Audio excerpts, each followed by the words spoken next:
2025 대선 전략 정치 본색 진행을 맡은 저는 한진입니다.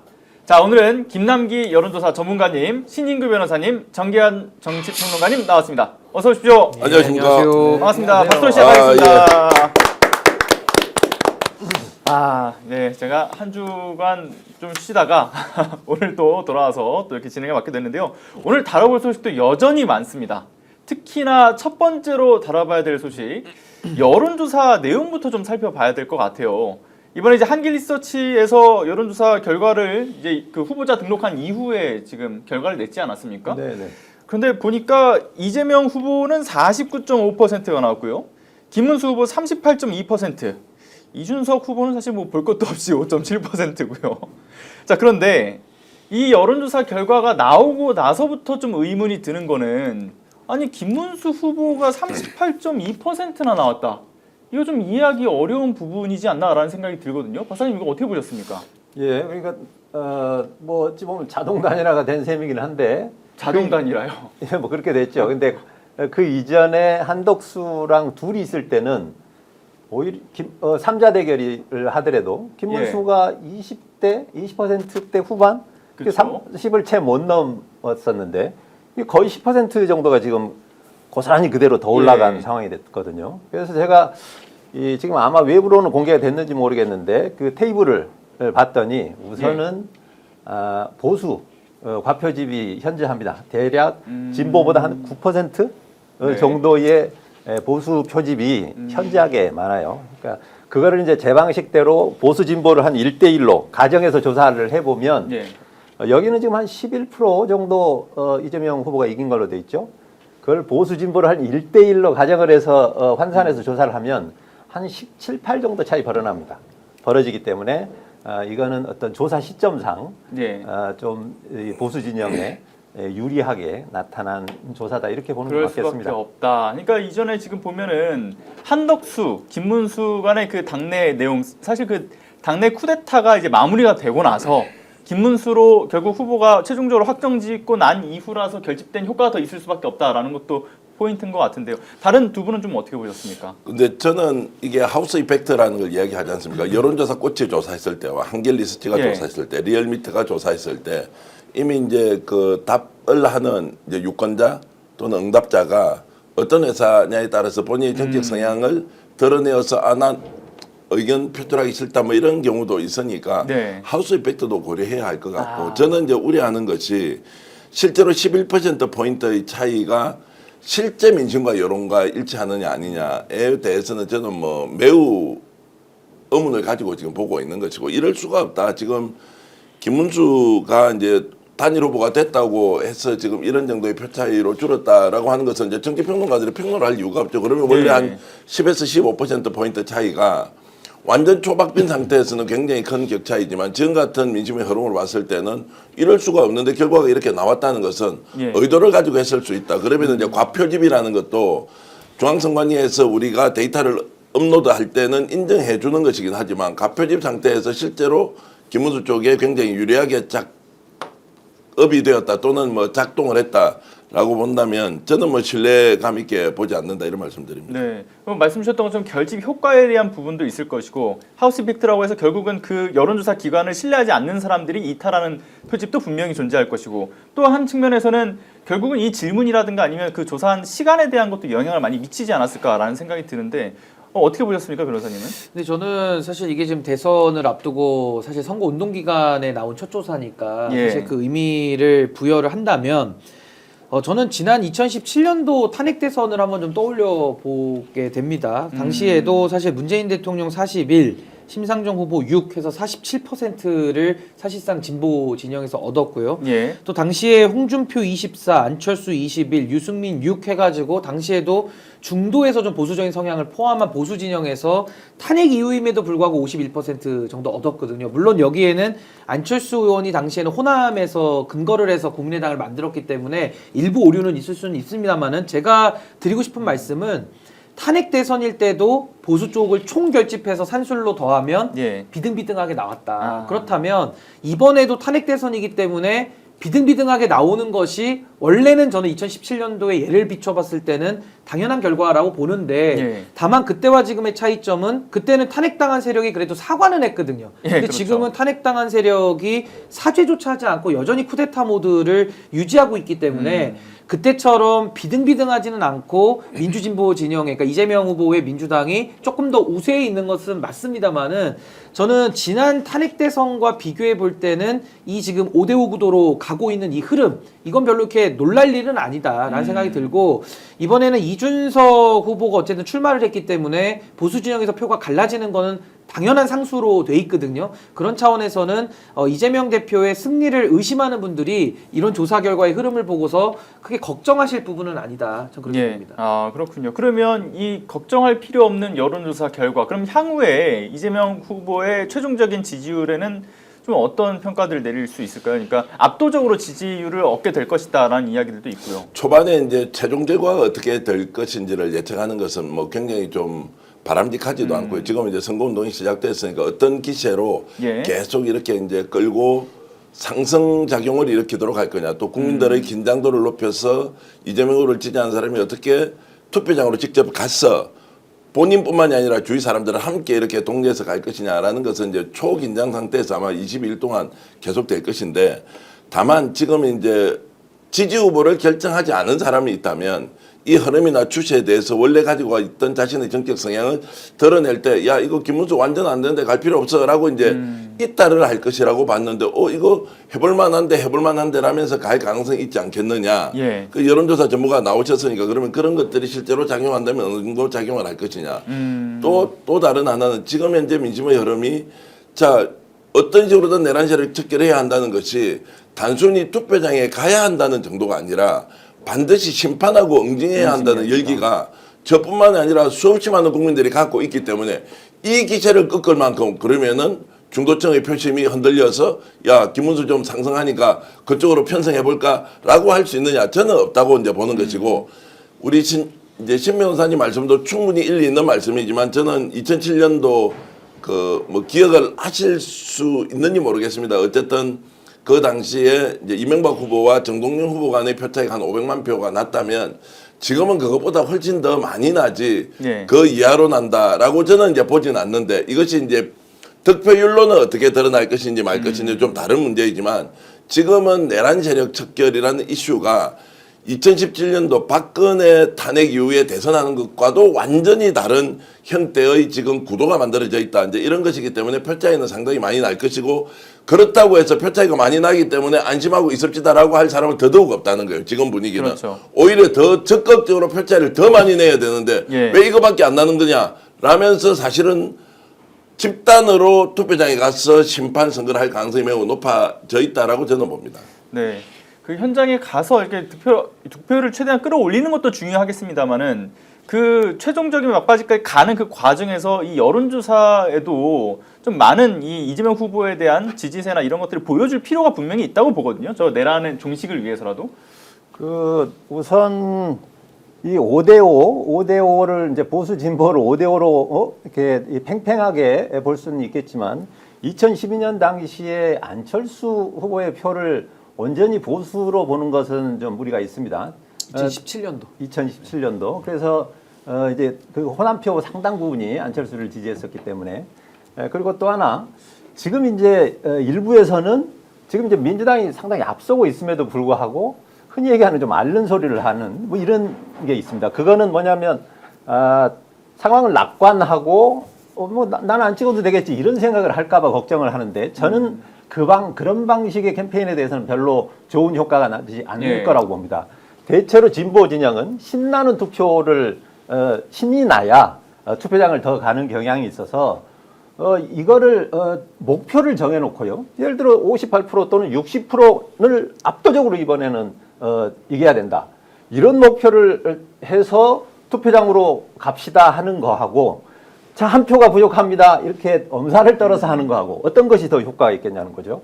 선거는 어저께 시작했는지 모르겠지만 실질적으로 지난 대선 끝난 이후에 적어도 지금 12월 3일부터는 선거 국면이 이미 들어갔습니다. 예. 그렇기 때문에 그 상당한 국민들이 이미 선거에 대한 마음은 정했고 저는 남은 표는 남은 표는 대세 편승형 이 표심이 있을 수 있기 때문에 흔히 얘기하는 밴드웨건 효과가 훨씬 더 유리한 방향이다. 네. 이렇게 저도 봅니다. 하나만 좀 첨언을 네네. 하면 제가 아까 5대5 구도 설명드린 것은 원래 그런 유권자 분포가 있는 건데 이제 거기서 사실 2017년도랑 지금은 또 상황이 너무도 다른 네. 면이 있어서 네. 상당히 이번에는 내란 진압에 관한 국민적 의사가 훨씬 더 높다라는 게 맞을 것 같고요. 남은 관건은 보수 유권자들의 투표 참여 의향 전 거기에 핵심이 있다고 봅니다. 지금 내란을 진압하겠다라는 많은 국민들의 그 헌법 수호의 의지는 전 투표장에서도 나올 것 같습니다. 아무리 민주당이 뭐 엄살을 떠는 전략을 쓰든 아니면 자신감 있는 전략을 쓰든지 간에 전 나올 분들은 우르르 나올 걸로 보는데 다만 이제 보수 쪽에서 뭐 최근에 한덕수, 김문수 이 단일화 과정에서도 거의 쿠데타적인 상황들이 연달아 발생을 했고 또 거기에서 지금 이준석 후보가 단일화를 안 하고 이제 완주하겠다는 의지까지 밝혔기 때문에 그렇다면 보수 쪽 유권자들 입장에서는 찍을 사람이 없다. 내지는 내가 찍어봐야 어차피 지는데 뭐더러 투표장 나가냐라는 예. 오히려 보수 진영에서의 그런 투표 포기가 많이 발생할 수가 있어서 그게 중요한 이유는 결국에는 득표율로 그게 영향이 되거든요. 그러니까 보수 쪽이 들나가고 투표를 미리 포기해버리면서 전의를 상실해버리면 그 반사적 효과가 민주당의 대선 승리에는 훨씬 더 득표율에는 도움이 될 거기 때문에 저는 아마 이번에는 민주당 쪽에서의 어떤 변수나 노력보다는 이 국민의힘 쪽에서의 투표 포기 이 예. 부분이 더 영향력을 많이 주지 않을까 저는 그렇게 봅니다. 변호사님 말씀처럼 그 박근혜 탄핵 전국 이후에 보게 되면 사실 그 투표장까지 가지 못한 그 포기한 보수 진영의 그 표심이 분명히 있었단 말이죠. 그러니까 이번에도 마찬가지로 투표장까지 가지 못하고 전의를 상실할 가능성이 높다. 왜냐하면 내란의 특수성 때문에 또 말씀을 주셨던 아니 그리고 부분도 뽑을 있고요. 사람이 있으면 나가는데요. 저 김문수도 싫고 이준석도 싫다라는 보수 진영의 유권자들의 마음이 많아서 그런 분들이 나가서 뭐 이재명 대표를 찍어주러 나가는 분도 일부 계실 거고요. 대다수들은 좀 포기하는 쪽이 많아질 것이다. 근데 그게 2017년도에는 그래도 차림표가 많아가지고 후보가 예. 많았기 때문에 뭐 소신투표 내지는 미래에 그래도 씨앗이라도 남겨놓겠다라는 예. 약간의 소신투표 경향이라도 있었습니다만은 이번에는 양대 결집 효과, 그러니까 소위 말하는 밴드웨건 효과가 강력하게 작동을 좀 하면서 오히려 저는 보수 쪽에서는 투표 포기층들이 좀 많이 나오지 않을까라는 생각이 듭니다. 뭐 저는 전적으로 동의하고 이제 김문수 후보를 내세워서 어제도 이제 최상병과 관련돼서는 갑작스럽게 최상병이 누군지를 몰라요. 그렇죠. 후보가. 갑자기 연평해전 이걸 물어보잖아요. 아니 오히려 못 그러니까 알아들어가지고. 이게 뭐냐면 이제 김문수는 허니문 효과가 뭐 사흘을 간다, 일주일을 간다, 뭐 저는 잘 모르겠어요. 어쨌든 예. 그쪽 뭐 결집을 시킬 테니까 지켜보면 될 일인데 후보가 실제로 지금 본질적으로 어떤 사람인지를 우리가 알지 못해요. 그리고 김문수는 자 정광훈하고 같이 했다, 그리고 뭐 공산주의자라고 문재인 대통령을 비판했다, 뭐 이제 이런 정도의 그 흔적들만 남아 있는데 아직까지 김문수 후보가 어떤 정체성을 가진 인물인지 어떤 정책과 비전을 가지고 국민들 앞에서 직접 얘기를 할 것인지 짜여진 각본대로 움직이는 것은 잘 움직이겠지만 기자들이 그냥 둡니까? 당연히 어떤 특정한 사안에 대한 질문들을 던졌을 때 이 사람의 실력이 그대로 드러날 텐데 매우 위험한 상황이 많이 연출될 것이다. 예, 그렇죠. 그리고 지금 한동훈, 홍준표는 아예 디스를 놓고 있죠. 한동훈은 지금 침묵하고 있어요. 네. 그리고 지금 한덕수는 참여 자체를 하지 않고 있습니다. 그런데 원팀으로 계속 간다라고 하는 것은 저는 매우 비관적으로 보고 원팀으로 가려면 두 가지 전제 조건이 있었는데 하나는 후보가 가지고 있는 경쟁력이 확고해야 된다. 두 번째는 야 그렇게 해서 원팀으로 갔을 때 우리가 정권을 잡을 수 있느냐 없느냐라고 했을 때 좀 뭔가 가능성이 있어야 되는데 이 둘 다 아닌데 그러면 괜히 지금 줄 섰다가 큰일 날 수 있다라는 것은 예. 곳곳에서 터져 나올 것이에요. 자, 그런 반면에 이재명 후보가 가지고 있는 것은 지금은 중도 확장과 외연을 이렇게 넓히기 위해서 일련의 움직임을 보이고 있는데 이 추세대로 갔을 때 제가 가장 우려하는 것은 윤석열 내란 세력에 대한 문제를 자, 어느 지점까지 이번 대선 캠페인 과정에서 지속적으로 국민들에게 알려나가고 이것을 심판과 응징을 통해서 대한민국을 새롭게 만들어야 하느냐. 중도 확장 노선과 어떻게 보면 약간 다른 결일 수도 있고 거기에는 자, 당장 조희대 탄핵 문제 어떻게 할 거야. 전국 법관회의에서 뭔가 시원한 국민들이 바라는 그런 것들이 반영되어서 조희대가 자진 사퇴하면 좋겠지만 그렇지 않을 때는 어떻게 할 거냐. 문제 이런 것들이 생길 때마다 오히려 진보는 결집하기보다는 여기서 느슨한 상황이 형성될 수 있기 때문에 네. 내란 세력의 척결과 관련된 부분에 중앙선대위가 어느 정도의 전략과 그리고 방향을 가지고 있는지에 대해서 좀 더 명확하게 드러내줘야 표의 쏠림 현상과 그리고 표 차이가 훨씬 더 크게 나는 이런 효과를 함께 거둘 수 있지 않느냐라는 생각은 하고 있습니다. 예. 그 역대에 500만 표 이상의 큰 득표 차가 난 적이 두 번 있습니다. 그 첫 번째가 이명박 정동영 이때 532만 표 차이 났고요. 문재인 홍준표 이때 557만 표입니다.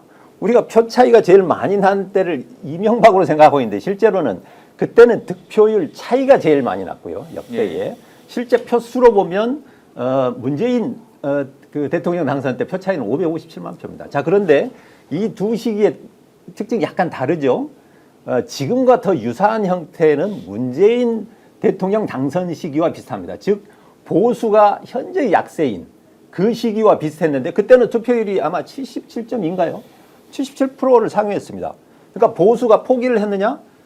이렇게 500만 표 이상의 격차가 나는 그런 시기에도 보수가 투표를 포기했다 보기에는 어렵습니다. 77% 이상 나왔으니까 다. 그러나 반면에 이명박이 대통령이 되던 그 시기에는 투표율이 아마 60% 초반? 62%가 이 정도였을 겁니다. 자, 이 시기에 진보 진영에서는 투표를 포기했죠. 그래서 저는 어떤 같은 상황이라도 투표 포기의 경향은 진보 진영은 흥이 안 나면 투표를 포기한다. 그러나 보수 진영은 어느 경우에도 투표를 한다. 이렇게 저는 보고 있습니다. 바깥일 하더라도 흥나게 좀 해야 된다 이런 말씀을 그렇습니다. 하시는 건데 네. 자 그런데 지금 이 상황에서 가장 정말 이 심장이 두근거릴 사람은 아마 김문수 후보지 않을까라는 생각이 들거든요. 왜냐하면 이렇게 눈을 가리는 어쨌든 여론조사 결과가 나왔잖아요. 이 상황에서 이준석 후보와의 단일화를 하면 이거 좀 그래도 가능성이 있겠는데라고 생각하지 않을까라는 생각이 좀 들어요. 그래서 아무래도 그 단일화를 위한 그 발판으로 김용태 의원을 비대위원장으로 앉힌 거 아니냐 좀 이런 얘기도 좀 나오고 있거든요.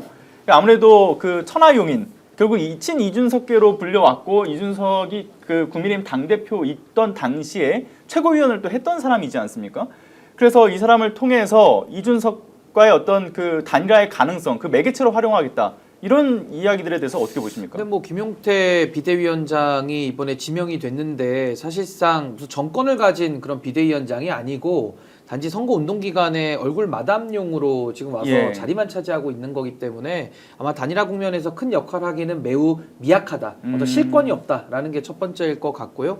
또 하나는 이준석 후보 입장에서도 국민의힘하고 만약에 단일화를 한다고 하면은 아마 이용당하고 또 버림당할 거라는 트라우마가 또 작동을 할 겁니다. 네네. 지난 대선 때도 뭐 토사구팽 이야기를 했었는데 뭐 본인은 양두구용 얘기도 했고요. 아마 토사구팽의 심리가 발동을 해서 아마 선뜻 합치기는 어려울 것이다. 그렇다면 이준석 후보는 남은 경우에서는 이제 단독 완주밖에 없는 거거든요. 예. 근데 단독 완주를 했을 때는 이번에는 보수판 심상정이 된다. 그러니까 결국에는 보수 쪽에서 과거 심상정 의원이 민주진보 진영에서 했던 그 역할을 그대로 할 건데 당시 정의당은 그래도 어떤 가치를 가지고 모였기 때문에 존재의 의미가 있었던 거거든요. 정당 이름으로도 정의당이 굉장히 오래 써왔고 또 정의당의 행보를 응원하는 분들도 많습니다. 근데 다만 이준석 의원이 하고 있는 이 개혁신당이라는 곳은 어떤 가치 중심으로 모인 거라기보다는 이낙연 대표랑도 뭉쳤다가 깨지고 예. 뭐 안에 있던 천하용인들도 이제 다 흩어지고 그렇죠. 있고 그러니까 어떤 이런 분열을 가속화하는 개념에서의 신당이기 때문에 뭐 지금 당 만든 지도 1년이 넘었는데도 여전히 당 이름에 신당이 들어가지 않습니까? 그러니까 이게 뭔가 가치를 표방한다기보다는 양쪽이 다 싫으니까 우리가 새롭게 해볼게, 우리를 믿어줘 라는 이런 전략이라서 저는 보수의 심상정이라는 표현도 좀 매우 아깝다. 저는 제가 정의당에 지지하시는 분들께는 상당히 좀 죄송한 표현이라서 그러나 결국 지금 보수 쪽에서 포지션으로 이해하기 쉽게 설명하자면은 보수판 심상정 후보의 길을 갈 수밖에 예. 없는 운명이다. 아니 그런데 좀 그렇게 궁금한 게 결국 그 완주를 하게 되면 보수판 심상정이라는 낙인이 찍히게 될 텐데 심상정 그 전 대표의 꼴이 어떻게 되는지 우리가 잘 알고 있지 않습니까? 이후에 보게 되면 오히려 이 민주진영에서 큰 이제 문매를 맞았어요. 그러니까 이준석 후보 같은 경우도 완주를 하게 됐을 경우에 이제 국민의힘 쪽 지지자들에게 크나큰 어떤 문매를 맞을 가능성, 앞으로 좀 차기를 노려보기 어려울 수 있지 않겠냐 이런 얘기도 나올 수 아니 있을 것 문매 같습니다. 정도가 아니라 이제 보수에서는 이제 소위 말 파양을 할 수밖에 없는 상황이 될 오히려. 것이고 예. 이제 거의 이제 전력 관계가 될 거고 그래서 이준석 후보가 노리는 거는 마지막 층이 이제 중도 무당층이거든요. 근데 중도 무당층 내지는 정치 저관여 대상으로 이제 아마 마케팅을 많이 할 걸로 저는 예상을 하는데 근데 그렇게 되면 또 문제가 뭐냐면은 이준석이라는 정치인이 나이는 젊은데 정치를 오래 했어요. 그러니까 정치를 좀 짧게 했다라고 한다면 국민들이 어떤 신상품을 좋아하는 심리 때문에라도 표를 줄 수가 있는데 과거에 이제 안철수 현상처럼요. 근데 이준석 후보는 또 신상품도 아니거든요. 그러면서 동시에 정치를 오래 해오면서 나이는 젊지만 굉장히 노회했다라는 이런 평가 속에서 비호감이 높습니다. 예, 그렇죠. 그러니까 비호감 1등에다가 신선도가 떨어지기 때문에 중도에서도 구매 욕구가 매우 떨어진다. 그렇게 되면은 이번 대선을 치르고 나면 이준석 후보가 이끄는 개혁신당은 보수와는 이제 더 이상 건널 수 없는 강을 건너게 되는 것이고 마지막 남은 이제 중도에 대한 소구력마저도 이번 대선을 통해서는 아 이게 쉽지 않구나라는 걸 저는 좀 뼈저리게 느끼게 될 것이다. 우리가 네, 역지사지로 내가 현재 이준석을 지지하고 있다면 예. 이준석이 갑자기 포기하고 김문수 지지 선언을 했어요. 예. 그러면 김문수 지지 쪽으로 가겠습니까? 아니면 투표를 하지 않겠습니까? 차라리 그럴 바에야 이재명 찍겠다라고 가겠습니까? 차라리 이재명 후보를 찍겠다라고 하지 않을까라는 생각. 그러니까 제가 이제 이 말씀을 드리니까 모른다는 거예요. 이준석을 지지하는 사람의 정책 성향은 젊어서 좋다. 예. 그다음에 20대 남성 중심이다. 그리고 보수이긴 하지만 그래도 개혁성을 가지고 있어야 한다. 이런 게 있지 않습니까? 그렇죠. 그러면 이준석 이제 위치에서 보면 아니 이기지도 못할 때 들어가면 자기는 존재감이 없어지는 거 우리 신규 변호사가 충분히 설명을 했고 예. 두 번째 그러면 이준석이 들어간다고 해서 김문수는 표를 확실히 더 많이 얻느냐? 그러면 거기서도 나눠봐야 될 게 첫 번째, 자 이준석 표가 그쪽에 가지 않으면 이재명 쪽으로 갈 가능성이 있다는 거 하나. 두 번째 이걸 쳐다본 이재명 지지자들은 어떤 느낌이냐? 이거 단일화했네? 그럼 가만히 있을 수 없지? 야 더 열심히 해서 표를 가져가야지라고 해서 득표율 문제를 떠나서 저는 득표수가 굉장히 중요하다. 이번 대선에서는 이제 이렇게 생각을 하는데 그렇게 본다면 실익이라는 것이 첫 번째 명분도 약하고 두 번째 얻을 수 있는 구체적인 정치적 성과물도 없을 가능성이 높기 때문에 김문수 쪽에서 오히려 단일화하자 또는 단일화가 좋다라고 누군가 이야기하는 것은 김문수의 경쟁력을 훨씬 더 떨어뜨리는 요소다. 그래서 나는 민주당은 잘 활용하다 단일화하라. 예. 계속 단일화하라고 부추기면 김문수가 이길 만한 정도가 되어야 이준석이 와도 될까 말까인데 와도 될지 안 될지도 모르는 판에 김문수 경쟁력 없는 것을 이준석 단일화를 통해서 가자고 하면 오히려 전술적으로 계속 그런 쪽으로 가라라고 오히려 부추기는 게 더 나을 수도 있다라는 생각이 듭니다. 그렇군요. 그 여론조사가 아까 이제 한길 리서치에서 했던 것도 저는 뭐 한 그거보다는 더 높다. 한 적어도 한 6% 정도 차이는 더 벌어져야 된다고 주장을 했는데 이재명 후보가 더 앞서야 된다는 말씀이죠. 그렇습니다. 예. 그 보수가 표집을 반영을 하면 그런데 그 아쉽다고 한 그것도 지금 49.5입니다. 이재명 대표의 지지율이. 예. 그러니까 이 후보 가면 갈수록 이 뭡니까 아직 표를 결정하지 않은 부동층이 줄지요. 예. 그러면 이재명 이 후보의 지지율은 예를 들어 거의 대부분이 다 50을 상회하는 형태로 나올 가능성이 많습니다. 그런 상태에서 이 둘을 합쳐도 안 되는 그 단일화 논의가 무슨 의미가 있겠습니까? 예. 그리고 이준석 지금 뭐 후보 같은 경우는 젊긴 해도 이미 검증이 끝난 그 정치인이거든요. 그러면 이 어떤 가능성이나 이런 게 있었을 때 단일화에 의한 효과가 있을 텐데 사실은 이미 근수가 다 재져 있어서 몇 표가 올지 사실은 그 이준석 지금 아까 5.7% 이 정도 나왔지 않습니까? 이걸 되게 뭐 한 5%에서 7% 사이로 보는데 이 표가 결국은 여기저기 찢어서 나뉘어지면 결국은 그렇게 실익이 없을 거고 실익이 없다는 것은 가져가는 사람이 실익이 없으면 주는 쪽에서도 실익이 없는 거죠. 이준석 후보에게도 아무 득이 될 게 없는 게 되는 거거든요. 예. 저는 단일화 가능성은 거의 뭐 제로에 가깝다 거의 이렇게 제로에 가깝다. 보고 아니 있습니다. 근데 선거에서 가장 중요한 게 비호감도 관리라고 하잖아요. 그렇죠. 그러니까 왜냐하면 이준석 후보가 동탄에서는 나름의 성과를 냈죠. 그건 이제 지역구의 특수성과 내지는 그 상대 후보가 공영훈 후보와 그 한정민 후보라고 하는 상당히 좀 정치 초년생들과 붙으면서 어쩌어쩌 하다 보니까 이겨진 거예요, 사실은. 근데 그 논리를 가지고 대선에 투영을 하면 이게 안 맞는다는 겁니다. 대선이라는 것은 대통령 선거, 그러니까 정치에서의 최고 권력자 한 명을 뽑는 선거고 대통령의 제1의 책무는 국민 통합이거든요. 이거는 뭐 여야를 떠나서 누구나 민주공화국을 우리가 살아간다면 다 동의하는 가치일 텐데 그 비호감이 1등이라는 게 뭘 의미하겠습니까?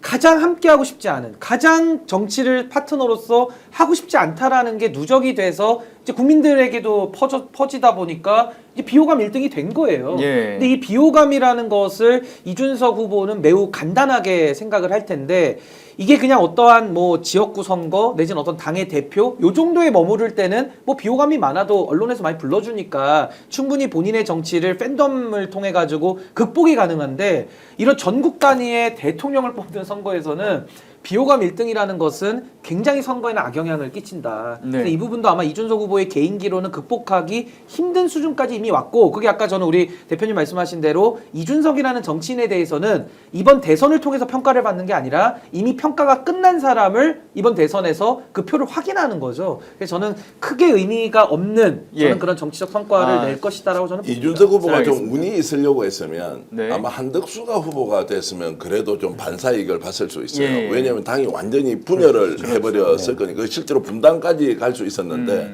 마지막에 이제 김문수 후보가 이렇게 어쨌든 집단 지성이 발휘되어서 확정이 되면서 오히려 이제 좀 좁아졌죠. 여기서 단일화 논의의 기본 출발은 보수 쪽의 얘기를 들어보면 이제 이준석 너 해도 안 되니까 김문수 쪽으로 붙어라고 하는 일종의 압박이거든요. 예, 예. 받을 수가 없지. 그렇다고 해서 김문수가 이길 수 있느냐 그 조건도 안 돼. 왜냐하면 구도 자체가 이미 흩어져 있는 상황에서 한덕수보다는 김문수가 좀 더 낫겠지만 보수 쪽에서 보면 오히려 이준석 쪽에서는 한덕수가 안 되고 김문수가 되면서 본인의 입지가 이제 좁아진 상황이 여론조사 상으로 계속 반영이 될 거예요. 예. 그러면 민주당 쪽에서 봤을 때 이 두 사람을 같이 데리고 가거나 한쪽으로 쏠리거나 예를 들면 김문수가 양보해서 이준석을 대선 후보로 내지는 못할 거 아니에요. 그 가능성이 혹시라도 0.00001이라도 있습니까? 그거 불가능한 거 맞죠? 예, 예. 그러면 결국 이준석의 양보냐 아니냐라는 걸로 딱 정해져 있다면 본인이 양보를 하든 하지 않든 결과에 미칠 영향은 극히 미미하다. 오히려 저는 여론조사를 제가 정말 이렇게 제안을 최근에 했습니다. 여론조사 회사 대표한테.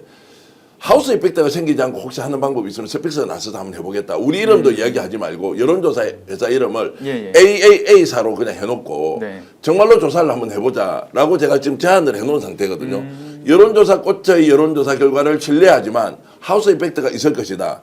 한길 리서치의 여론조사가 어느 정도 균형감이 있다고 하지만 거기도 하우스 이펙트가 있다라고 했을 때 정말로 냉정하게 객관적으로 지금 여론의 추이는 뭐냐라고 하면은 여론조사 회사 이름을 아예 대중이 모르는 회사가 예. 등록이 돼 있다면 그 회사를 통해서 조사를 한번 해보자라는 걸 실제 이제 스펙스에서 시도를 해보려고는 하는데요. 예. 이제 그만큼 지금 여론조사의 결과에 대해서는 우리가 느끼는 민심과 체감하는 것과 그리고 여론조사 결과를 이제 좀 믿기 어렵다라고 이제 하니까 더욱더 궁금해지지만 어쨌든 저는 표 차이는 많이 날 것이고 예. 오히려 이 추세는 마지막으로 가면 갈수록 훨씬 더 강화될 것이다. 그리고 28일, 29일이지 않습니까? 목금이 이제 저 사전투표지 않습니까? 엄청나게 사전투표장에 몰릴 것이다. 예. 역대급 사전투표가 이루어질 것이다. 그러면 여기에서 마지막 기세를 6월 3일이 아니고 목요일, 금요일, 28일, 29일 맞습니까? 제가 지금 29일, 30일입니다. 29일, 30일 사전투표장에 저도 갈 것이고 제가 주위에 아는 사람들은 다 사전투표 가자라고 예. 해서 우리가 캠페인을 지금부터 대대적으로 벌이면 그걸 보고 나면 아마 기겁을 할 수도 있다. 그렇죠. 아마 엄청난 투표율이 나올 것이다. 그리고 또 하나 김문수는 이번에 사전투표 하자고 합니까? 하지 말자고 합니까? 자, 이 사람이 지금까지 황교안을 비롯해서 자 선거 부정을 주장했던 쪽에 서 있던 사람이에요. 예. 사전투표 할 건지 말 건지도 지금 민주당이 빨리 물어야 한다. 예, 그렇죠. 자, 아마 준비하고 있을 거라고 저는 생각합니다. 야, 그럼 김문수 후보 이번에 사전투표 합니까? 하지 않습니까? 윤석열이 어떻게 했습니까? 사전투표 결국은 해야 된다고 했지 않습니까? 그렇죠. 이것도 굉장히 중요한 요소여서 사전투표가 실제로 본투표라는 생각으로 국민들이 가서 심판과 응징의 이런 열기를 유지만 하고 있다. 그러면 저는 선거 결과가 생각보다 훨씬 더 큰 표 차이가 될 수 있다고 봅니다. 맞습니다. 사전투표 폐지에 대한 걸 대선 공약으로 다루는 대선 후보는 저는 듣도 보도 못했던 것 같은데 참 기이합니다. 그리고 방금 말씀을 주셨잖아요. 이제 듣도 보도 못한 여론조사를 통해서 더 정확하게 이 어떤 여론의 그러니까 민심의 그 뜻을 좀 받아보겠다라는 걸 준비하고 계신다고 하셨는데, 자 스픽스의 이런 활동에 대해서 여러분들 응원을 또 해주셔야 되지 않겠습니까? 지금 여러분들 구독, 좋아요 꼭 좀 눌러주시고요. 또 여러분들 후원도 큰 힘이 된다는 점 말씀드립니다. 자, 그럼 이어서 좀 말씀드려야 될 것 같은데 저희가 참 비호감도 1위, 고작 5%대 이준석 후보에 대해서 너무 집중해서 얘기를 했던 것 같아요. 그래서 다음으로 넘어가서 지금 이제 오늘 공식 선거로 2일차지 않습니까? 현재 이재명 후보를 비롯해서 김문수, 이준석 후보 이 세 명의 후보자가 모두 그 보수톱하신 TK 지역으로 가서 현재 그 공략이 좀 나선 그런 상황이죠. 자, 근데 이재명 후보야 뭐 국민통합이라든가 균형 발전을 강조한 측면에서 뭐 국가산업단지로 대표되고 있는 핵심 기지 구미, 그리고 철강산업 심장인 포항, 그리고 산업수도인 울산, 이곳에서 좀 새로운 낙동강의 어떤 기적을 만들겠다 이런 그 가치를 내세웠다라고 하지만 다른 두 후보자 같은 경우는 지금 이 본인들의 보수 지지층 결집에만 나서는 것이 과연 바람직하겠는가라는 거에서 좀 의문점이 들 수밖에 없거든요. 아니 근데 뭐 이재명 후보야 이제 얼마를 더 얻을 것이냐, 그러니까 소위 말해서 50% 중반 아니면 60%라는 꿈의 숫자까지 도달되느냐, 이제 요걸 놓고 아마 이번 선거를 볼 테고요. 그러니까 당연히 확장 차원에서 TK를 가는 게 맞고, 네네. 또 이재명 후보 고향이 또 안동이니까 그렇죠. 또 그런 의미에서 가는 거는 뭐 자연스러운데, 김문수 후보는 TK 간 거는 뻔하죠. 이제 결집하는 거 밖에는 지금 할 게 없으니까. 오로지 그거밖에 없다. 네, 할 줄 아는 걸 그냥 하려고 또 간 거고요. 예, 예. 이준석 후보도 왜 갔느냐?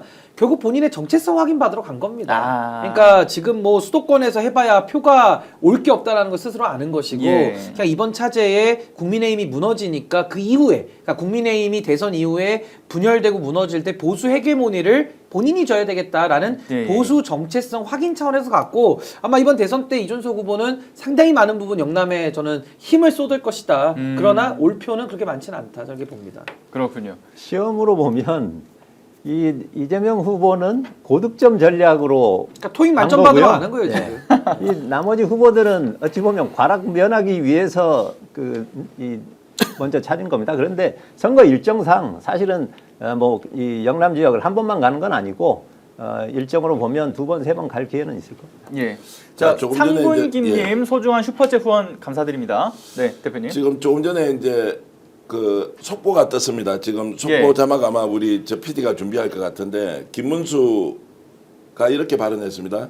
윤석열 탈당 도리 아니다. 출당 생각해 본 적 없다. 자, 지금 이제 아마 어제도 예. 지금 윤석열 탈당 문제나 윤석열의 내란에 대해서는 사과를 했지 않습니까? 그러면 탈당해야 되는 거 아니냐. 오늘 방송 이제 초두에 제가 말씀드렸듯이 김문수가 갖고 있는 정체성이 뭐냐, 이 사람이 본질적으로 어떤 생각을 하고 있느냐라고 하는 것이 이제 벌써 드러나게 됩니다. 그러면은 윤석열은 계엄은 잘못했는데 야 그러면은 탄핵은 맞느냐 아니냐라는 데 대해서 애매모호한 대답을 하지 않습니까? 당에서 제명해야 한다, 출당 조치해야 한다, 그렇지 않으면 대선 치를 수 없다. 김용태 비대위원장도 강력하게 요구를 했는데, 자 이런 것들도 받아들이지 않는다. 이제 이게 뭐냐? 결국 본인의 색깔을 숨길 수는 없다는 거예요. 겉에서 포장하는 것만으로 자 김문수가 보수의 정통성을 가지고 있고 대한민국을 제대로 세울 수 있느냐. 결국에는 그거의 본성을 그대로 드러내는 이 행보를 그렇죠. 우리가 어떻게 평가할 것이냐. 완전 비호감이 엄청 생길 거예요. 오히려 민주당에서는 자, 이 사람이 윤석열도 버리고 자기 살기 위해서 보수의 색일로 간다면 상당히 경쟁력을 가질 수 있지 않겠느냐. 그러나 이기지는 못할 것이다. 이게 아니고 아예 거꾸로 가버리지 않습니까? 역진, 퇴행, 역사의 어쨌든 수레바퀴를 거꾸로 돌리는 방식으로 윤석열과 결별이 아니고 출당 조치도 하지 않겠다라고 예. 하는 걸 보면 자, 이 대선 과정에서 어떻게 되느냐.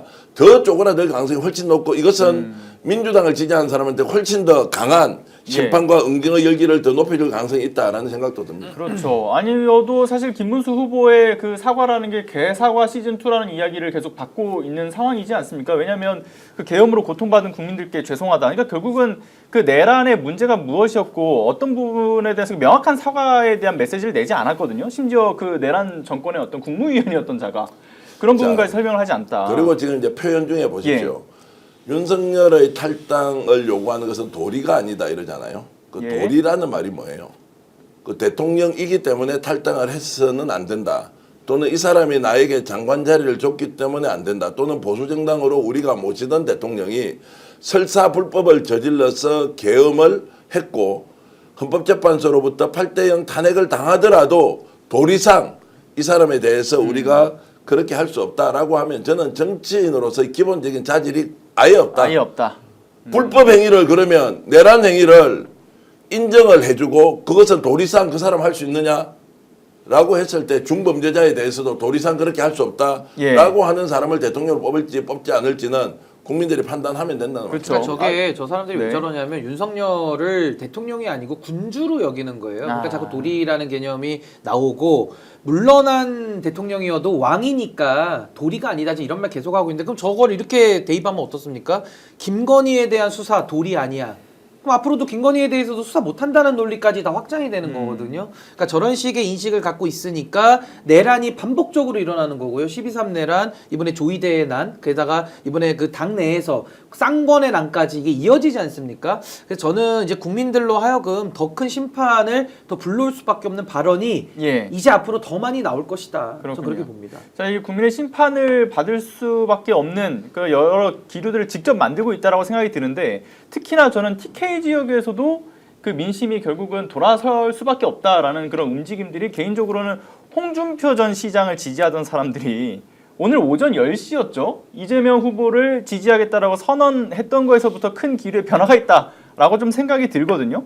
그래서 왜 이전에 보면 윤여준 전 장관이라든가 이석연 전 법제처장이라든가 이인기 전 의원, 그러니까 이 보수의 굉장히 굵직한 원로와 그 중량감 있는 인사들이 이제 영입되면서 그 판세가 많이 기울어졌다. 이제 보수 쪽까지도 이재명 후보가 완벽하게 이 손아귀에 쥘 수 있게끔 된 상황이 됐다라는 얘기가 나왔는데 이 홍준표 전 시장의 후보, 그 홍준표 전 시장을 지지하던 사람들 같은 경우는 특히나 코어 지지층들이었잖아요.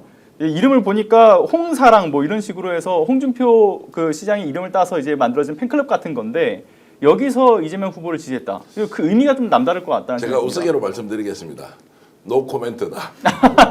민주당이 홍준표 시장의 팬클럽이 예. 이재명 후보를 지지했다는 것에 대해서는 잘했다 잘못했다라고 평가하면 안 된다. 예. 저는 그렇게 생각을 하고요. 이제 그렇게 가버리면 극우적 인사가 이재명 후보를 지지한다고 해서 그분이 가져왔던 삶의 궤적이나 이력이나 지금까지 했던 발언을 전혀 무시하고 지지만 하면 다 박수치고 좋다라고 하는 것은 매우 기회주의적인 속성으로 하는 거 아닙니까? 홍준표 지금 미국으로 도망갔지 않습니까? 예, 자신의 그렇죠. 측근들 다 해외로 지금 그 숨었지 않습니까? 몸을 다 숨겼지 않습니까? 예. 검찰에서 수사해야 하는데 경찰에서 자료 달랬는데 자료 주지 않고 있죠. 그쵸. 홍준표가 지금 나서서 이렇게 왜 하겠습니까? 결국 지금 명태균 게이트와 관련돼서 아주 많은 범죄 혐의를 받고 있는데 이거 좀 피해보는데 분위기에 편성해서 이재명 지지해주고 자, 한 달 전까지 본인이 후보일 때 이재명한테 어떤 이야기 했습니까? 이재명한테 어떤 이야기를 했냐고 그 여러분들 그렇죠. 한번 검색해 보십시오.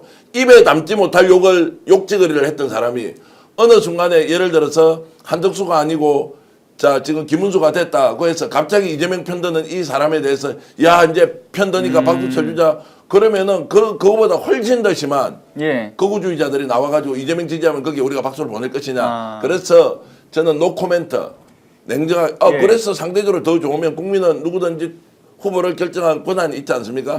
그런 부분에 그냥 동조하는 것이다 예. 정도로 해주는 것이 좋지 근데 않겠나 저는 싶습니다. 정말 이해가 되는 게 그러니까 오랫동안 묵혀왔던 어떤 지역적 판도가 달라지는 것이 아니라 말씀하신 것처럼 홍준표 전 시장이 자기 살겠다고 지금 어찌 보면 자기 팬클럽을 이재명 후보 쪽으로 이동시켜서 딸랑이를 흔드는 것일 가능성도 있다. 이렇게 볼 수 있는 제가 거예요. 어제 대구에 한 기자한테 전화를 해서 예. 물어봤어요. 야, 홍 시장이 이재명 후보를 지지한다는데 그 팬클럽에 예.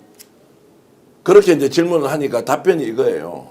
원래 홍 시장 그런 사람 아니야. 자기 살겠다고. 지금 대구에 내려와서 보면 대구에서 홍 시장을 인정하거나 이해하거나 동조한 사람 아예 없다. 그리고 오히려 이재명 후보를 지지한다고 하면 몰라. 대구 사람들이 차라리 이재명 지지하려고 하다가 홍하고 혹시 좋은 관계 있다면 그게 역효과 날 수도 있는데 그럴 정도로 홍에 대한 인식이 좋지 않다라는 것을 이제 종합적으로 감안해서 엊그제 한 인사가 지금 민주당으로 들어오겠다고 지지선을 하려고 했는데 말렸다는 거 아닙니까? 예. 그런 것처럼 불가원, 불가건을 하면 좋겠다 이런 생각이 좀 듭니다. 이해했습니다. 자, 그러면 저희 최강기사 또 다음 주제로 좀 넘어가 봐야 될 것 같은데요. 자, 3차 공판이 돼서야 그 뻔뻔스러운 낯짝을 볼 수가 있었죠. 이번에 보니까 그 윤석열이 공판에 그 포토라인에 결국 서긴 했습니다만은 상당히 좀 날 감히 포토라인에 세워 이런 단단히 화가 난 모습도 비춰지기도 했어요. 다른 뭐 카메라 각도에 따라서 좀 달라질 수는 있겠습니다만 그런데 중요한 건 취재진이 그 계엄 사과에 대한 의향이 있냐라는 걸 물었을 때 아무 말도 하지 않고 들어가던 저 모습을 보면서 많은 국민들이 더 큰 분노를 할 수밖에 없었죠.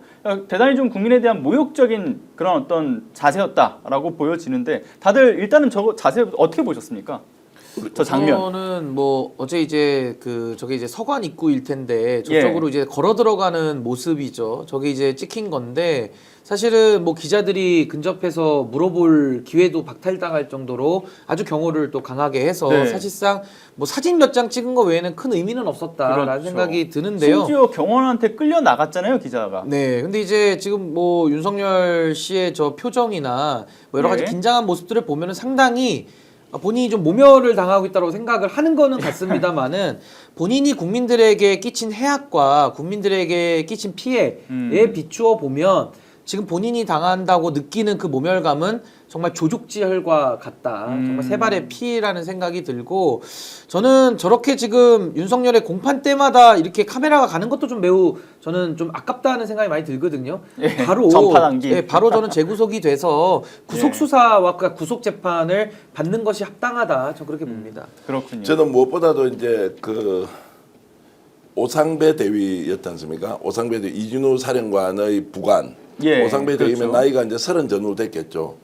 이분이 어떤 이유로 그 진실을 이야기할 의무나 책임이 있습니까? 그럼에도 불구하고 하도 거짓말을 많이 시키니까 그 당시 있었던 상황을 생생하게 정언했던 것. 그렇죠. 저는 통화 녹음이 나온 것만큼이나 이 오 대위가 했던 발언이 갖고 있는 파괴력은 너무너무 컸다. 맞습니다. 윤석열이 새빨간 거짓말을 했는데 자, 4명이 들어가서 한 명씩 끌어내라고 하니까 이진우가 대답을 뭐 이렇게 대답 예. 못할 때 총을 쏴서라도 가서 하라고 한 것. 그 문을 부수고 마지막에 더 충격적인 건 뭡니까?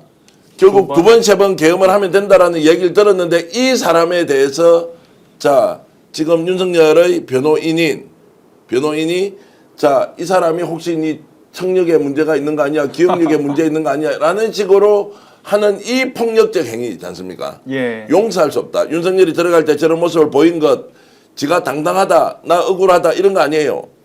진짜 저는 윤석열을 지지했거나 지금도 김문수를 지지하는 사람들한테 묻고 싶은 이야기는 예.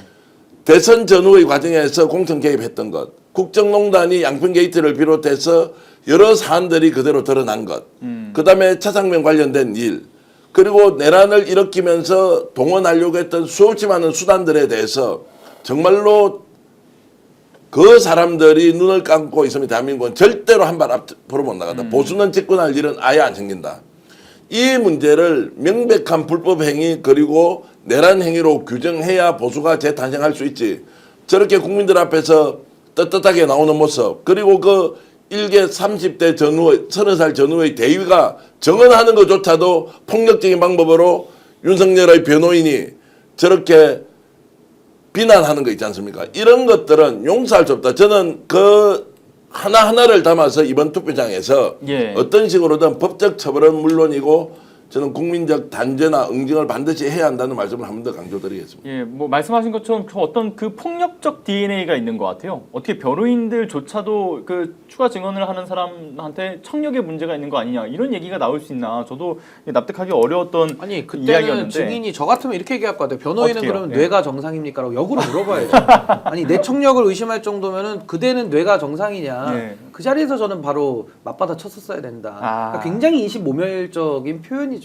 그렇죠. 그나마 군에서 30살 전후의 저런 이제 대위 정도 되는 장교가 양심적으로 선언을 해주고 하는 것이 여전히 대한민국은 살아있다라는 기대를 할 수 있지만 예. 저 사람들을 우리가 지켜세우고 잘한다고 박수치고 불법적인 요소, 미법적인 요소를 하나하나 제거해 나가야 하는 또 숙제가 기성제대에 생겨 있고 그런 면에서 윤석열의 태도는 실제 저는 이제 분노를 좀 느끼는 정도인데 진짜 너무하다. 본인이 저질렀던 그 불법적 행위를 완전히 다 덮고 자유민주주의 체제 수호를 위해서 마치 자기가 전사가 되어 있는 것처럼 하는 저 모습은 예. 좀 심하게 말씀드리면 역겹다 이런 생각까지 예, 역겹다. 아주 속 시원한 발언 너무 감사드리고요. 제가 들으면서 이게 속 시원하게 긁어주니까 저도 이제 방송하면서 이게 스트레스를 좀 푸는 것 같은데 자 중요한 거는 이런 속 시원한 발언 듣고 계신 여러분 좋아요가 부족합니다.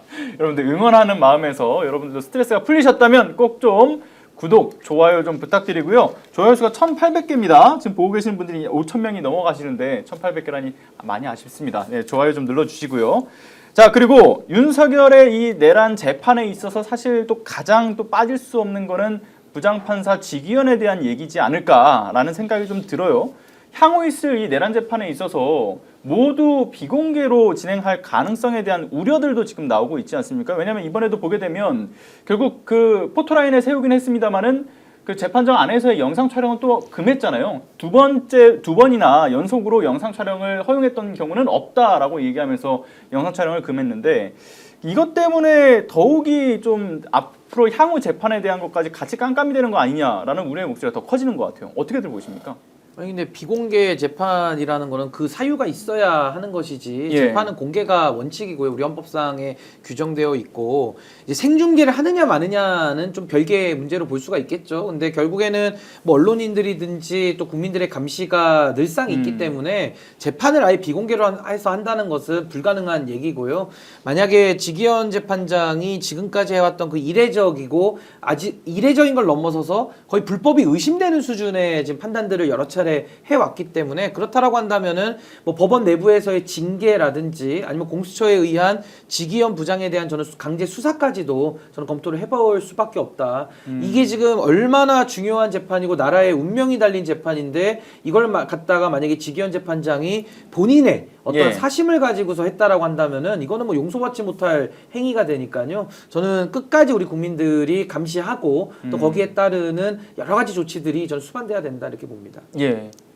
그 대표님은 좀 어떻게 보셨습니까? 이게 사실 그 직위원 부장판사가 그 주변인들의 말에 따르게 되면 상당히 좀 이 여론의 부담감, 압박을 느끼고 있다라는 얘기도 좀 들려오는 모양이에요. 그렇게 이제 들었는데 요즘 하는 거 보니까 그렇지 않은 것 같아요. 이분도 예. 멘탈이 어쨌든 독립기관의 재판부로서 이제 저렇게 하는 것 도무지 이제 이해할 수 없는데 지금 현재는 본인의 권한 하에서 이렇게 하지 않습니까? 우리가 이제 비판과 비난을 이렇게 쏟아내는 거 외에는 지금 할 게 없으니까 답답하긴 한데 어저께 재판을 이제 비공개로 한다고 하지 않습니까? 예. 그러면 본인이 이제 결정해서 비공개로 하면 이것에 대해서 이제 우리가 가만히 있지 않을 거 아닙니까? 이미 그 공수처에 지금 고발도 여러 건이 그렇죠. 지금 돼 있거든요. 네. 여기에 대해서 수사를 해서 그 직위에 맞는 결정인지 아닌지를 따져봐야 할 필요가 있고 이것을 그대로 이제 지금 새로운 정부가 들어섰을 때 재판부가 가지고 있는 이런 이제 편향성 문제를 어떻게 정리할 것인지도 꼭 기억했다가 뭔가 우리가 이제 추가적인 조치가 내려져야 한다 이렇게 저는 봅니다. 예. 자, 그리고 이제 직위원 얘기는 뭐 여기까지 일단 하고요. 그 윤석열에 대한 이야기로 다시 돌아와서 이야기를 좀 하자면 현재 그 윤석열에 대한 재구속을 해야 된다라는 그 분노 여론들이 지금 계속 또 모이고 있는 상황이지 않습니까? 그러니까 윤석열이 최근에 보면 이제 김문수 후보에 대한 지지 선언, 그러니까 사실상 그 호소글을 남긴 것에 있어서도 분노가 좀 모이고 있고요.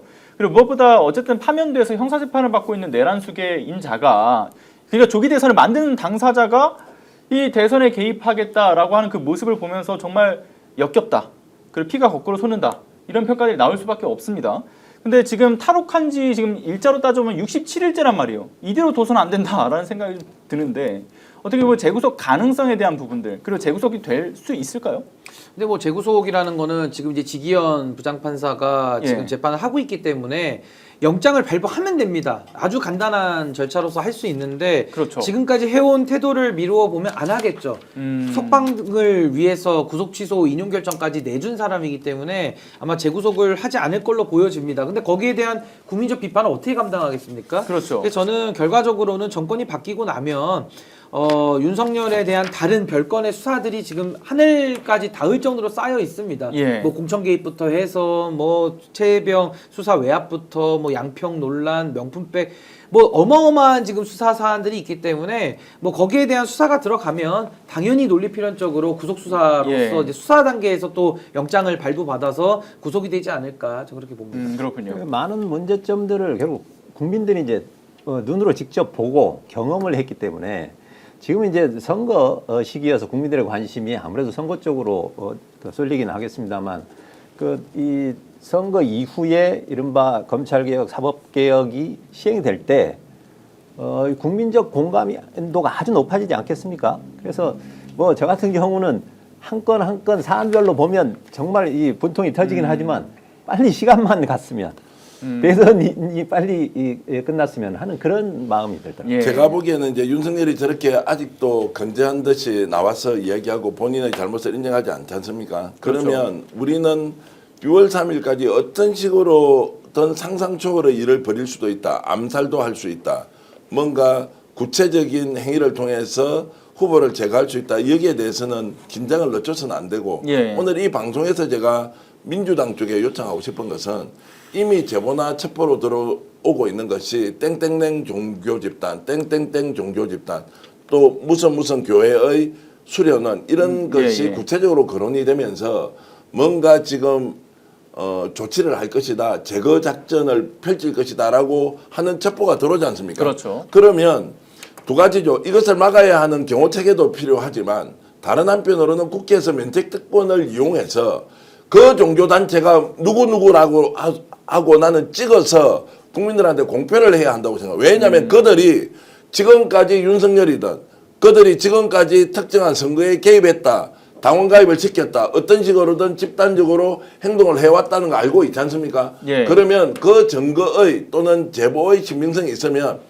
일단은 어떤 식으로든 후보를 향해서 위해할 수 있는 요소를 제거하는 방법은 수단과 방법을 안 가리고 공표를 해서 아예 못 움직이도록 사전에 차단할 필요도 있다. 이제 이런 말씀을 드리고 윤석열과 지금 주변에서 노리는 것은 결국 이재명을 제거하면은 모든 것이 해결된다는 그것을 포기하고 있지 않을 것이다. 그렇죠. 라는 전제로 가야 되는데 지금 어제부터 갑자기 이제 선거가 본격적으로 이루어지니 이런 데 대한 긴장도는 좀 줄어드는 것 같아서 정말로 이 부분은 아무리 강조해도 지나치지 않은 부분이다. 그래서 정말로 발본색원한다는 의미에서 제보의 신빙성과 그들의 움직임이 있으면 아예 국회에서 면책특권을 통해서 제압을 초동에 해버려야 한다. 이런 말씀을 좀 강조하겠습니다. 네, 아니 근데 공감합니다. 그러니까 선제적 대응이 무조건 필요하다라는 의견에 공감하고요. 특히나 이 이재명 후보에 대한 테러, 그러니까 안전에 대한 위협에 대한 부분은 우리가 기존에 이제 신경 써왔던 한 우리가 100% 정도를 심혈을 기울여 왔다면 앞으로는 200%, 300%, 500%까지도 심혈을 기울여서 대응을 해야 된다. 이런 생각이 좀 듭니다. 이 테러에 대한 예. 위협이 뭐 몹시 공포스러운 거긴 하지만 어떤 범죄 행위라는 것이 우리가 그걸 막는 방법은 그 범죄 행위를 저질렀을 때 실패로 돌아갈 확률이 높다 이런 생각을 하면 자기가 얻을 이익이 적기 때문에 포기하는 거거든요. 그래서 이 테러에 대한 공포를 강조하기보다는 그 테러 행위는 거의 반드시 실패할 것이라는 것을 명확히 보여줘야 그리고 그렇게 해서 미수에 그치든 아니면 됐을 때 본인이 형사처벌을 얼마나 크게 받는지 이런 부분이 강조되면 그런 시도들을 안 하겠죠. 확률이 0.001%도 안 되는 그 확률이라는 것을 인식하고 그러나 그 실패를 했을 때 자기에게 돌아온 것은 예를 들어 10년을 징역을 살든지 20년 이런 것이 돌아온다면 하겠습니까? 결국은 이 테러에 대한 공포가 강조되면서 결국은 선거를 위축시킬 수도 있는 그런 점이 지금 같이 좀 우려가 되고 있습니다. 그러니까 오히려 보여지는 측면에서 그러니까 이를테면 지금 계속 제기되고 있는 거는 이재명 그 후보의 선거 유세 과정에서 전체의 그 방탄 유리를 두르는 이야기까지도 거론되고 있지 않습니까? 그 정도로 성공 가능성이 아예 제로에 가깝다라는 것을 보여줄 필요성도 있다라는 것도 강조하시는 부분이신 거죠. 그러니까 저는 이제 김남기 우리 박사님과 생각이 좀 다른데 예. 지금은 국민들이 이 구체적으로 위협을 실감하고 있잖아요. 그러니까 이제 느낌으로는 자 그러면 이럴 때 어떻게 이제 후보가 국민들에게 이미지를 보여줄 것, 이미지를 관리하는 것도 중요하지만 이 위협을 실감하고 있는 국민들을 위해서 본인의 몸은 개인의 몸이 아니다라는 걸로 해서 좀 방탄유리나 이런 걸 한다고 해서 그것에서 오는 그 국민들의 약간 불편함 이런 것들을 이해하지 못할까 저는 전혀 그렇게 생각하지 않는데 지금 제가 알기로는 후보가 국민들과 직접 대면하고 소통하는 것을 워낙 중요하게 생각하고 이 기회에 만나지 않으면 내가 언제 국민들을 만나느냐라는 이제 생각이 강하다고 하는 것이 있어서 내부에서도 사실 조율하는데 이런저런 논란이 좀 있는 것 같지만 어쨌든 저는 좀 더 강력하게 가는 것이 맞다 이렇게 저는 말씀을 드리겠습니다. 예, 저도 개인적으로는 그 모든 그 방법을 총동원해서 이 안전 위협 테러에 대한 부분을 좀 최대한 이렇게 막아 세우는 것이 먼저지 않은가라는 생각이 좀 들고요. 왜냐하면 저 내란 세력이 결국은 이제 종식되지 않고서 여전히 지금 획책하고 있는 사실들이 분명히 계속 제보가 들어오고 있는 상황들이기 때문에 이런 부분에 주의가 좀 필요할 것 같습니다. 저도 내란이 진압되기까지는 결국 새 정부가 출범을 해야 이제 되는 거거든요. 그러니까 그 과정까지는 저는 최대한의 경우는 좀 신경을 더 쓸 필요가 있다. 그리고 지금 저 내란을 동조하는 세력들 입장에서도 본인들이 뭘로도 이길 수가 없으니까 그렇다면 오히려 테러라든지 정말 비상식적인 방법들을 동원하는 것 말고는 본인들이 할 수 있는 게 없겠다라는 그런 유혹도 있을 수 있기 때문에 전 여기에 대해서는 만반의 준비를 더 할 필요가 있다. 전 더 예. 신경을 쓰는 게 맞다고 봅니다. 예. 그리고 이제 마지막으로 저희 김남기 박사님께 여쭤보고 싶은 부분인데 선거 전망에 대한 그 자료를 또 지금 제시하신 걸로 알고 있어요. 그 2천만 표를 예상하는 근거 뭐 이런 내용을 지금 다뤄주셨는데 어떤 내용인지 좀 말씀 좀 주시죠.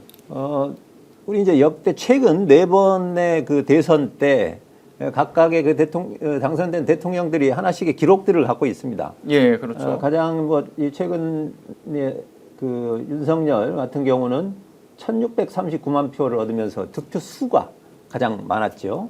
예. 바로 그 직전에 문재인 대통령은 2등과 득표 차가 가장 많았고요. 557만 표로. 박근혜 같은 경우는 51.55%. 그러니까 득표율에서 가장 높은 득표율을 기록했습니다. 그 이전 이명박은 2등과 득표율 차가 가장 컸고요. 예. 이번 대선에서는 이 4개 기록이 모두 깨질 거라고 저는 보고 있습니다. 모두 깨진다. 이 4개 기록이 모두 깨져서 예.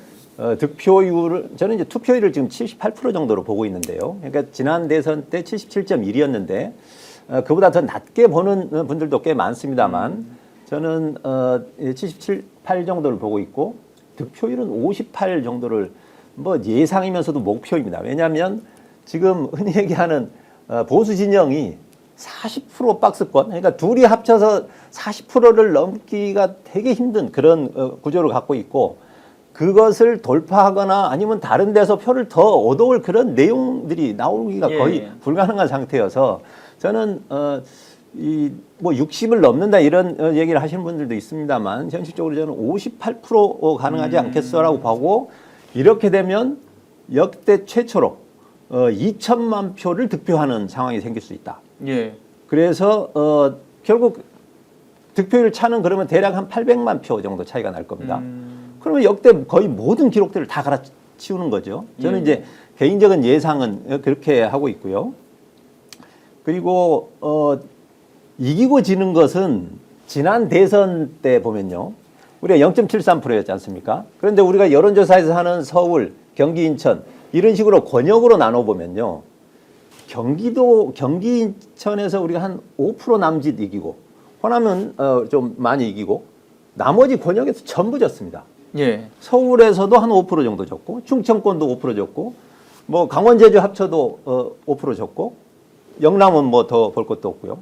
그런데 그런 상황에서도 사실은 0.73% 차이였거든요. 네네. 근데 지금 보시면 알겠지만 경기도 같은 경우 최근 조사들의 대부분은 대개 한 17%에서 20% 남짓 표 차이가 안정적으로 표 차이가 나고 있습니다. 예. 서울도 일부에서는 뭐 뒤진 경우가 있었습니다만 서울도 지난 그 부동산 이슈가 사라졌기 때문에 제가 볼 때는 50%를 훨씬 뛰어넘을 걸로 이렇게 보여지고요. 충청도도 전국 이제 평균에 가깝게 갈 가능성이 많고 그 다음에 TK 쪽은요. 지난 대선 때 22% 정도밖에 안 나왔습니다.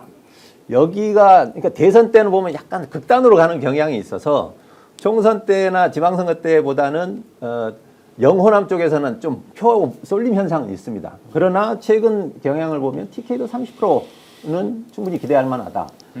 크게 기대할 만한 곳이 바로 PK 아닙니까? 그 최근 그 보궐선거에서 저 교육감 선거에서도 이겼고 또 거제시장 선거에서도 이긴 그 기록들을 보면 지금 38대 57이었기 때문에 예전에 한 20% 졌습니다. 그거를 제가 볼 때는 거의 5% 차이 안쪽으로 좁힐 수 있다고 보면 지난 대선 때 이재명 대표가 47.83이었는데요. 전체적으로 보면 거의 모든 권역에서 10% 정도씩을 다 올릴 수 있다. 그러면 58%가 되는 겁니다.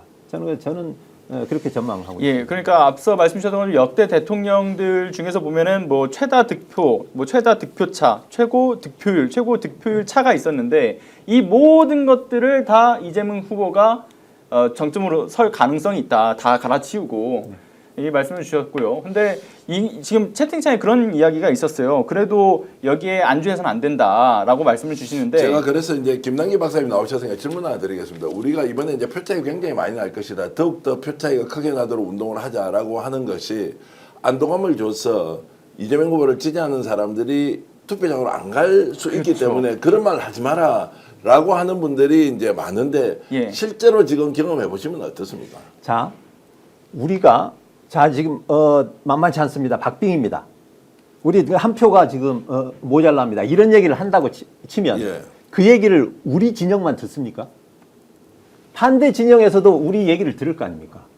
그러면 한 20% 차이가 나서 도무지 뭘 해도 없다고 생각하는 경우하고 우리 표만 지금 모아서 되는 게 아니고요. 예. 그런 논리로 했을 때 그 얘기를 다른 진영에 들으면 이거 포기하려고 했는데 할만하네. 저는 그런 확률이 훨씬 더 높아져서 포기할 그 보수층들이 한 명이라도 더 투표장에 올 가능성이 더 많기 때문에 실제로도 저는 이것을 어떤 그 목표이기도 합니다. 목표이기도 하지만 그런 가능성들이 보이기 때문에 그런 방식으로 캠페인을 가는 것이 실제로는 더 선거 전략적으로도 유리하다는 그런 확신을 갖고 있습니다. 표 차이가 크기 때문에 이걸 알려서 가는 사람이 더 가도록 하고 오히려 포기하는 사람은 포기해 버리도록 만들자. 자, 진보 진영에서 지금 실제로 여론조사에서도 그렇게 나옵니다. 적극 투표층의 비율이 진보층이 훨씬 높습니다. 그 얘기는 지금 이 투표에 목말라 있는 거죠. 빨리 가서 입증하고 싶은 그것 때문에 자, 그렇게 열망을 갖고 있는 분들이 자, 우리 이렇게 만만하다 싶어서 투표를 안 하고 그렇지 않습니다. 아까도 얘기했듯이 우리가 피파 랭킹 202 축구팀하고 1대0으로 이기는 전략을 쓰면 되겠습니까? 실제로 우리는 집권 이후에도 이 동력을 가지려면 압도적인 승리를 해야만 된다는 것을 지지층에게 호소하고 지금 네. 우리가 앞서고 있지만 더 앞서고 필요하면 아까 했던 2천만 표가 아니라 더 이상도 나와서 완전히 내란 세력들을 정리할 수 있는 수준이 되려면 국민들이 표로 보여준다라는 것을 설득을 하고 얘기를 하면 거기에 공감할 사람이 많은 것이지 이제 여유가 있어 하고 나 안 해도 되겠네. 자, 뭐 100에 한 명 그렇게 있을지 모르겠습니다만 100에 3명은 더 가자. 더 주변에 표 더 모으자. 이렇게 된다고 저는 제가 네. 통계적으로 그냥 제가 상식 수준에서 질문을 드리면 자 80% 투표율이면 20%는 이러나 저러나 투표장에 안 가는 거 아니에요. 20%는 투표장 안 가고 지금 80%가 투표를 한다고 했을 때 그 투표를 결심하고 있는 사람들이 현재 후보를 확정하고 있는 사람, 후보를 결정하지 않은 사람과 후보를 결정한 사람의 비율은 어느 정도 됩니까? 제가 이제 한 15번 정도 모 방송에서 이 관련 조사들을 꾸준히 했습니다. 꾸준히 했더니 우리가 지금 보수 중도 진보로 해서 중도가 이쪽 저쪽을 찍는 것처럼 보이지만 실제로는 별로 그렇지 않습니다. 어느 쪽 양쪽을 모두 찍었던 분들을 확인해 봤더니 퍼센테이지는 15% 정도 나오지만 그 15%보다 더 좁습니다. 자, 그런데 그분들이 지금 이번 내란 과정을 보면서 이쪽도 찍고 저쪽도 찍었던 분들의 대부분이 그러니까 이른바 내란을 이 계엄에 대해서 반대하는 세력으로 이미 뭉쳐왔기 때문에 현재의 지지율들이 선거도 하기 전에 50%를 넘어서는 상황이 온 거거든요. 그래서 그러니까 안 가도 되겠지 하는 이런 거 우리 진영에서 안 가도 되겠지라는 가능성은 저는 뭐 거의 없다고. 예, 알겠습니다. 말씀 여기까지 듣겠습니다. 자, 저 광고 하나 하고 가겠습니다. 최대 128만 원 놓치지 마시고요. 자, 인터넷 TV 신규 가입 시 48만 원, 휴대폰 구입 시 최대 50만 원, 정수기 렌탈 시 최대 30만 원, 인터넷 가입과 동시에 알뜰폰 또는 휴대폰 새로 장만 없이 현재 쓰고 있는 휴대폰의 통신사만 변경하시면 최대 30만 원의 혜택을 돌려드립니다. 자, 인터넷 성능은 다 거기서 거기입니다. 혜택만 잘 비교해 보시면 됩니다. 자, 비교원은요, 23년 동안 60만 명의 누적 가입자, 983억 원의 누적 현금 사은품 지급, 그리고 개인정보 보안도 철저해서 단 한 건의 보안 사고도 없었습니다. 자, 8억 이상의 보증보험을 가입해서 한 분도 억울한 일 없도록 준비된 인터넷 비교원, 인터넷, 휴대폰, 정수기 비교는 비교원에서 하시길 바랍니다. 자, 자세한 내용은 1670-2571로 상담을 받으시거나 네이버에 인터넷 비교원을 검색하셔서 상담 신청을 해주시면 되겠습니다. 자, 2025 대선 전략 정치 본색, 오늘은 여기까지 하도록 하겠습니다. 자, 김남기 여론조사 전문가, 신인규 변호사, 정기환 정치평론가와 함께했습니다. 감사합니다. 오늘 방송 어떠셨습니까? 마음에 들었다면 구독, 좋아요로 스픽스를 응원해 주십시오. 여러분들의 구독, 좋아요는 가장 큰 힘이 됩니다. 스픽스 구독, 좋아요.